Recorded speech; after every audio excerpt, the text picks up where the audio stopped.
pues como hemos comentado, ya son las 10 en punto. Voy a dar inicio a la presentación de la primera ponencia, que en este caso pues, va a ser la ponencia inaugural por parte del profesor Miguel Fernández del Olmo. Bueno, para mí es un placer presentar a Miguel, porque aparte de un excelente investigador y compañero, pues tengo el placer de trabajar actualmente con él. Y principalmente el artífice de la constitución de esta red de investigación, que como ha dicho, pues espero que tenga una buena proyección a medio o largo plazo y que esta jornada pues se estén celebrando, ¿no? En el día de hoy también. Entonces, simplemente, pues brevemente por hacer una introducción, Miguel es profesor catedrático de la Universidad Rey Juan Carlos. Cuenta con una extensa y destacada trayectoria de más de 20 años de investigación en técnicas de estimulación cerebral no invasiva y su aplicación en diferentes ámbitos, entre ellos pues, la neurología, la neurorehabilitación, el control motor o el entrenamiento de fuerza, y cuenta pues, con numerosas publicaciones de alto impacto y proyectos de financiación, proyectos de investigación financiados en convocatorias competitivas. Bueno, dentro de su trayectoria investigadora, pues destaca además su elevado grado de internacionalización, donde cuenta con numerosas estancias de larga duración en centros de gran prestigio internacional, como la Universidad de California, Berkeley, la Universidad de Ann Arbor en Michigan, la Universidad de Technion en Israel, la Universidad Tecnológica de Chengdu o el prestigioso Instituto Neurológico de Londres, donde además pues, atañe especialmente a la temática de la jornada, ya que es un centro pionero, ¿no?, en el uso de las técnicas de estimulación cerebral no invasiva, donde un poco pues, forjó principalmente su especialización dentro de este ámbito específico. El profesor Fernández del Olmo intervendrá con la ponencia inaugural de la jornada, como he dicho, titulada Pasado, Presente y Futuro de la TDSS, y a buen seguro pues, nos va a dar una buena contextualización y una visión general de esta técnica y lo que nos dice la ciencia sobre su uso tanto en ámbito básico como aplicado, ¿no? Así que sin más dilación y siguiendo un poco con el horario establecido, cedo la palabra a Miguel para que dé paso a su presentación. Muy bien, muchas gracias, Antonio. Por favor, confirmarme que veis la presentación, que me oís perfectamente. Todo confirmado. De acuerdo, muchas gracias. Bien, bueno, pues gracias por la amable presentación, Antonio.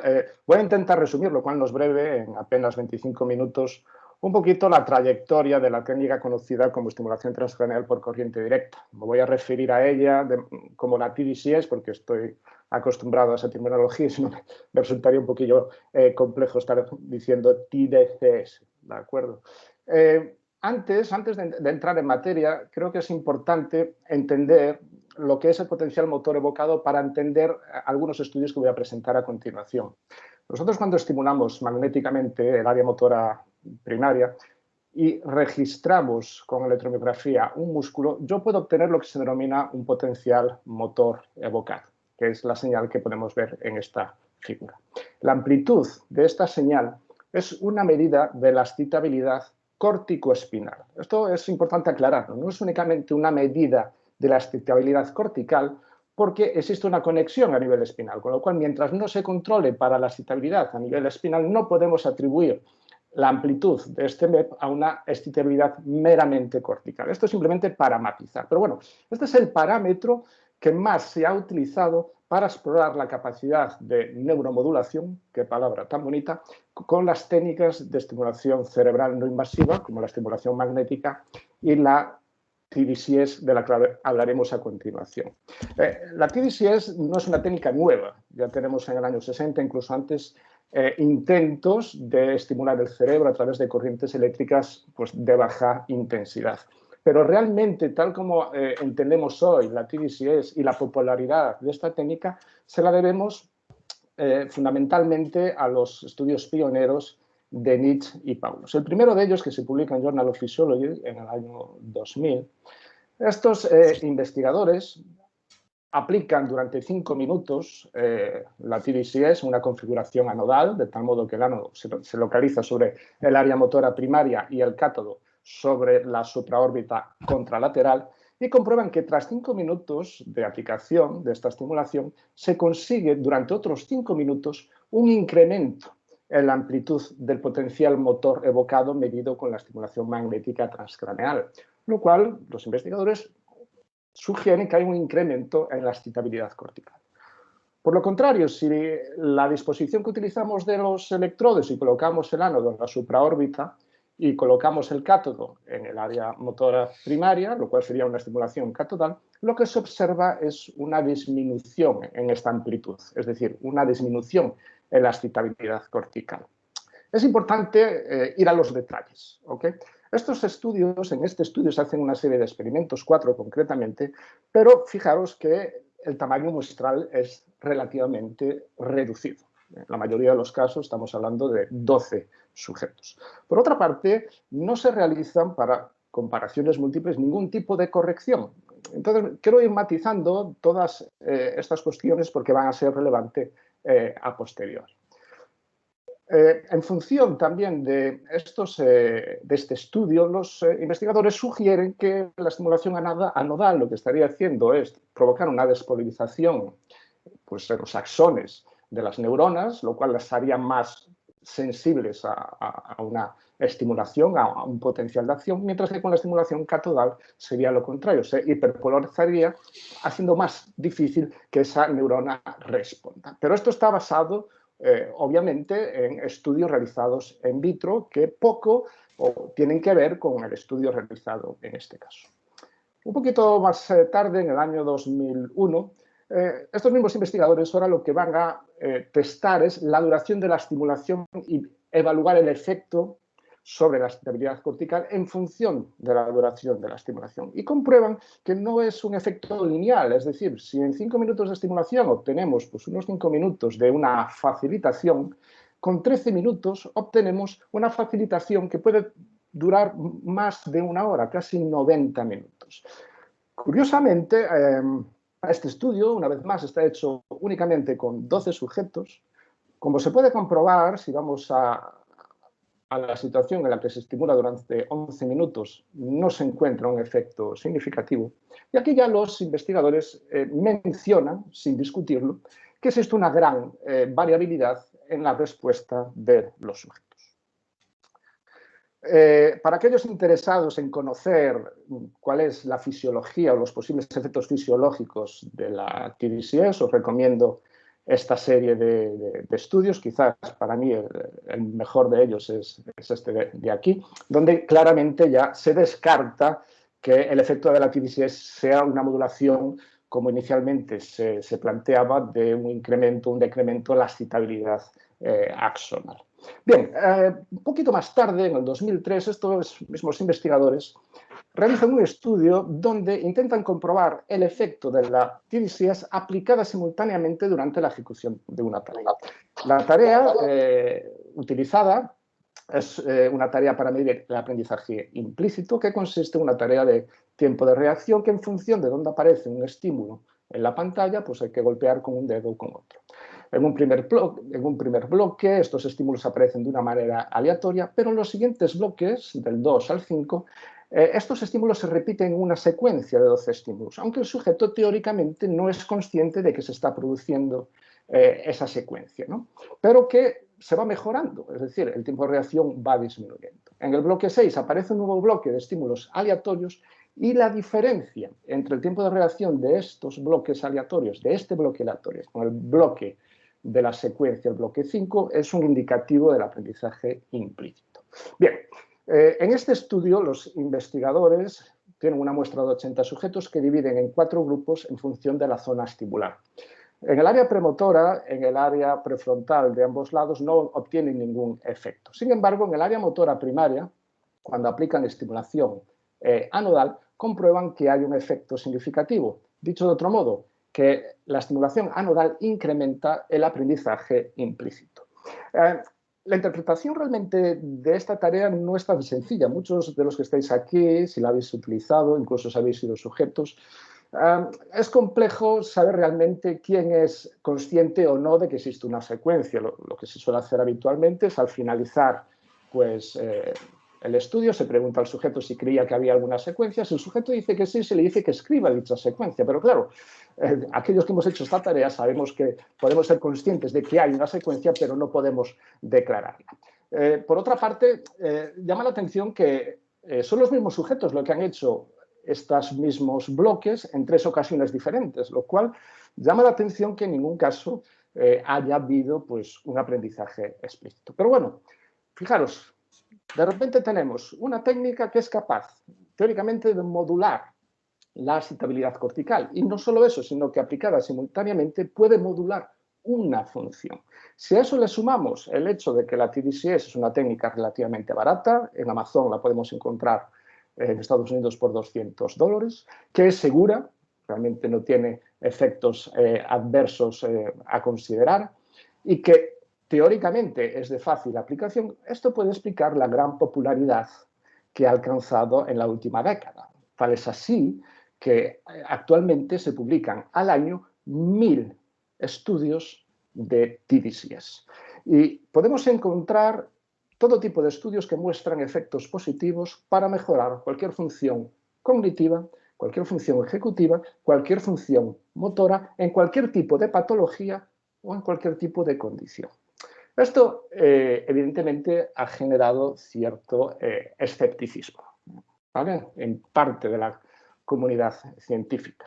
Pero sigamos, no es hasta el año 2014 donde publicamos un estudio que busca replicar los estudios originales de Nietzsche en una muestra, no de 12 sujetos, sino en una muestra relativamente más amplia de 56 sujetos. Este estudio, cuya primera autora seguramente la profesora López Alonso, que hablará a continuación y hablará más sobre ello, en este estudio lo que observamos es cuando aplicamos la TDCS anodal, únicamente un 45% de los sujetos presenta la respuesta esperada de acuerdo al estudio de Nietzsche. Y un 55% no presenta dicha respuesta. Aquí utilizamos un análisis de clúster.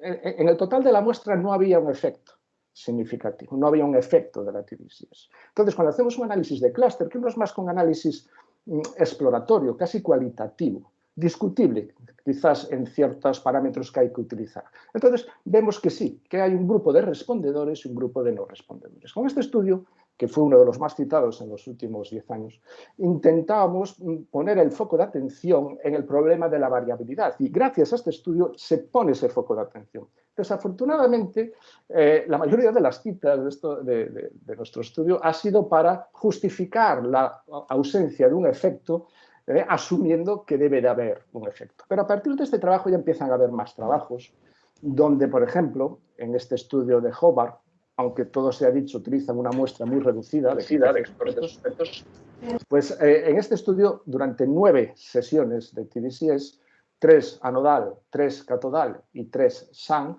no encuentran ningún tipo de efecto. No encuentran ningún sujeto que haya incrementado un 20% su excitabilidad cortical con la anodal o disminuido un 20% con la catodal.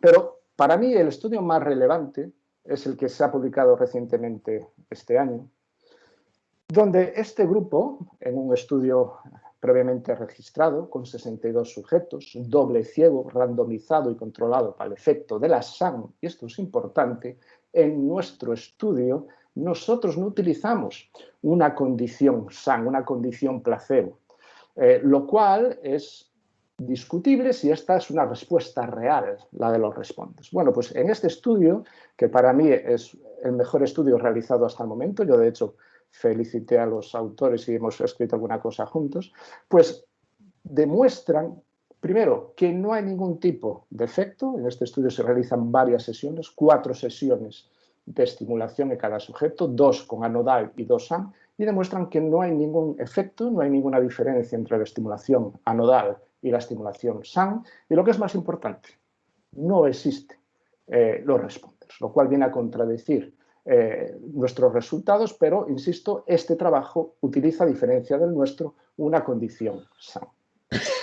Por tanto, digamos que se empieza ya a crear cierta discusión en la literatura, en las investigaciones, Y en el año 2016 ocurre también una cosa que yo creo que es interesante. En un congreso de neurociencia cognitiva en Estados Unidos, un grupo húngaro, utilizando un cadáver en el cual inyectan 200 electrodos intracranealmente y al cual le aplican la estimulación transcraneal por corriente directa, en su modalidad de alterna, comprueban que únicamente un 10% de la estimulación aplicada llega a la corteza. Esto levantó un revuelo, hubo críticas porque se criticó que se le hubiera dado tanto bombo cuando era una mera comunicación.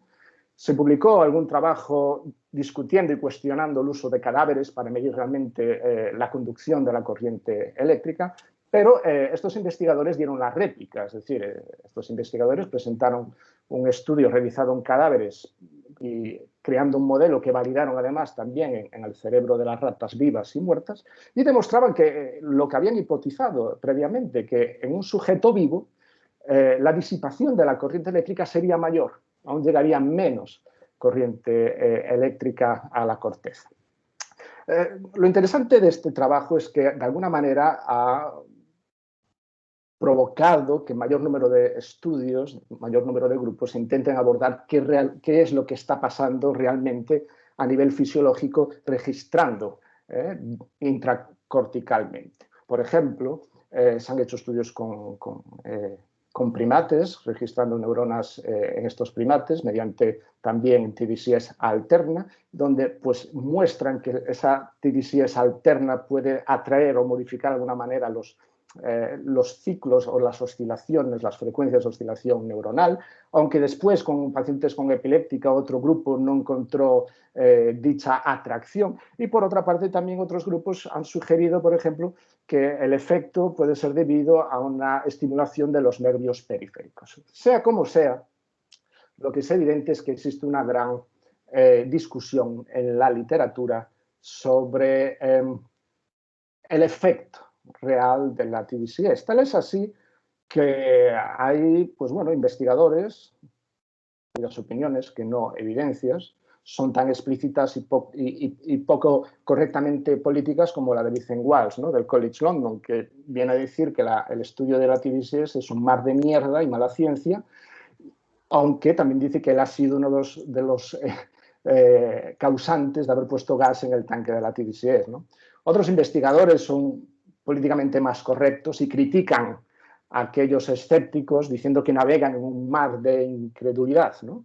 Y otros son un poquito más sarcásticos que dicen que, bueno, que el hecho de que sigamos haciendo investigación con la TDCS es porque creemos que está haciendo algo, no sabemos lo que, así que mejor hay que tenerlo en cuenta, o que bien sabemos que no hace nada, pero que es divertido, aunque deberíamos de moderar las expectativas. Bromas aparte, lo que está claro es que los estudios de TDCS tienen los mismos vicios que cualquier otro campo científico. Este es un estudio interesante que tuve la fortuna de revisar del grupo de Gandevia, donde hacen un cuestionario a más de 100 investigadores con experiencia en TDCS y les preguntan sobre cuestiones referidas a cuántos estudios han sido capaces de replicar y también les preguntan sobre prácticas de investigación cuestionables, ¿no? Entonces, un 43% de los entrevistados dicen conocer grupos que han ajustado, por ejemplo, los análisis estadísticos con el objetivo de optimizar los resultados. Incluso 25% de ellos son lo suficientemente sinceros para reconocer que así lo han hecho.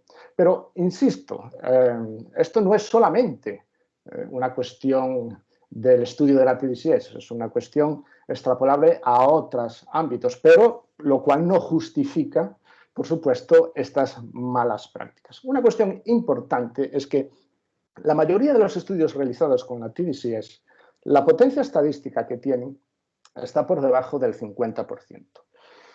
Y el tamaño muestral que tienen es un tamaño muestral relativamente reducido.